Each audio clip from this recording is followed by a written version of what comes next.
Hello' everyone, আজি ভাবিলোঁ মোৰ ৰাতি থালিখন আপোনালোকৰ ওচৰত শ্বেয়াৰ কৰোঁ মানে ৰাতি মই এখন থালিনো কিদৰে বনাওঁ ভাবিলোঁ আপোনালোককো অকণমান দেখাওঁ। তেতিয়াহ'লে আহকচোন ভিডিঅ'টোৰ মাজলৈ।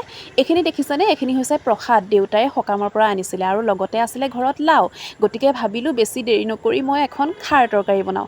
গতিকে এটা কুকাৰ ল'লোঁ আৰু কুকাৰত এই দালিখিনি এনেদৰে দি দিলোঁ। দিয়াৰ পিছতে ইয়াত টুকুৰাকৈ লাও কাটি ল'লোঁ আৰু এয়া লাও দেখিছেনে? ডাঙৰ ডাঙৰকৈ অলপ কাটিছোঁ। যিহেতু মই খাৰ দি বনাম, গতিকে কুকাৰত পানী অকণমান দি এইটো গেছত বহাই দিলোঁ আৰু এটা চিটি আহোঁতে মই দিলোঁ গেছটো অফ কৰি। যিহেতু ইয়াত মই খাৰ ব্যৱহাৰ কৰিমেই আৰু এয়া দেখিছে ধুনীয়াকৈ সিজিয়ে গ'ল। এফালে এখন কেৰাহীত বহাই দিলোঁ। কেৰাহীত তেল দিয়াৰ পিছতে দিলোঁ শুকান জলকীয়া, পাঁচফোৰণ আৰু নহৰু। এইখিনি হৈ যাওঁতে ইয়াতে ঢালি দিলোঁ মই দালিখিনি আৰু এইখিনি দালি হৈ গ'ল। দেখিছেনে? ইমান ধুনীয়া লাগিছে দেখি। ৰখক আৰু ধুনীয়া হ'ব। ইয়াত যিহেতু খাৰটো দিয়াই নাই ন, এতিয়া দি দিছোঁ গতিকে অকণমান খাৰ। এই খাৰ দিয়া তৰকাৰীখন খাই বাৰু কোনে কোনে ভাল পায়? মই কিন্তু বহুত ভাল পাওঁ খাৰ দি এনেদৰে যদি তৰকাৰীখন বনাওঁ। এইফালে দেখিছেনে? একেবাৰে দি দিছোঁ অকণমান আদা থেতেলিয়াই শেষত মানে দালিখিনি। আদাকণ দি দিয়াৰ পিছতে আৰু অকণমান উতলিব দিছোঁ, যিহেতু খাৰকণো দিয়া আছে। আৰু শেষত দি দিলোঁ একেবাৰে ধনিয়া পাত। আৰু এয়া হৈ গ'ল মোৰ ফাইনেলি খাৰ দিয়া দালি। এয়া দেখিছে দালিখিনি? দেখি আপোনালোকৰ খাব মন যোৱা নাইতো? যদি খাব মন গৈছে আহিব পাৰে ঘৰলৈ। ইফালে আনিলে অলপ চিকেন। ভাবিছোঁ আজি মইনো চিকেন কিদৰে বনাওঁ আপোনালোকক অকণমান দেখাওঁ। গতিকে চিকেন বনাবৰ কাৰণে এইখিনি দেখিছেনে? আদা, নহৰু, তেজপাত, কেঁচা জলকীয়া আৰু পিঁয়াজ মই একেলগে এটা পেষ্ট বনাই ল'ম। এইখিনি দেখিছে? তেজপাতখিনিও আজি এনেদৰে পেষ্ট বনাই ল'ম বুলিয়ে ভাবিলোঁ। আৰু এইফালে চিকেনখিনিত হালধি, নিমখ চব এনেদৰে সানি ৰাখিছোঁ। আৰু আচলতে মই চিকেন বনালে এনেদৰেই বনাওঁ আৰু ভাবিলোঁ আজি আপোনালোককো অকণমান দেখাই দিওঁ, যিহেতু মই মাছৰ ৰেচিপি দি থাকোঁ কিন্তু চিকেনৰ দিয়া নাছিলোঁ।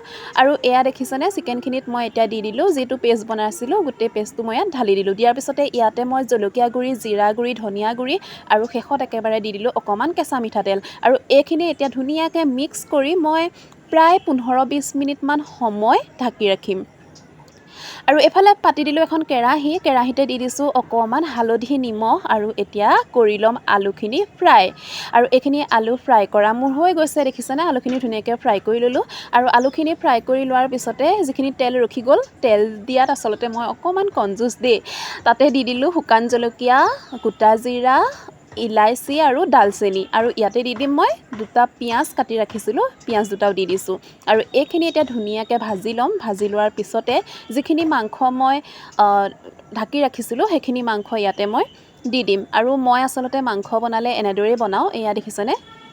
এইখিনি দি দিম। দিয়াৰ পিছত ধুনীয়াকৈ লৰাই বগৰাই দিম আৰু তেনেকৈ ঢাকি ৰাখিম।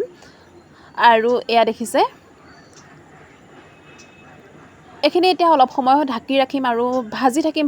পানী এতিয়া নিদিওঁ, বহুত পিছত পানী দিম, যেতিয়ালৈকে এইখিনি শুকাই তেলটো মানে পানীটো শুকাই যাব, তেলটো ওলাই যাব, তেতিয়ালৈকে ঢাকি ৰাখিলোঁ। আৰু ঢাকি ৰখাৰ পিছত মই দি দিলোঁ তাত পানী আৰু মোৰ মাংস তৰকাৰী হৈ গ'ল ৰেডি। দেখিছেনে? এয়া মোৰ হৈ গ'ল আজি মাংস তৰকাৰী ৰেডি। আৰু ৰাতি খানাৰ কাৰণে এয়া মই ধুনীয়াকৈ বাতিত বাঢ়ি আছোঁ। আৰু এতিয়া মজাকৈ মই চিকেনৰ লগত ৰাতিৰ খানা সাজৰ মজা ল'ম।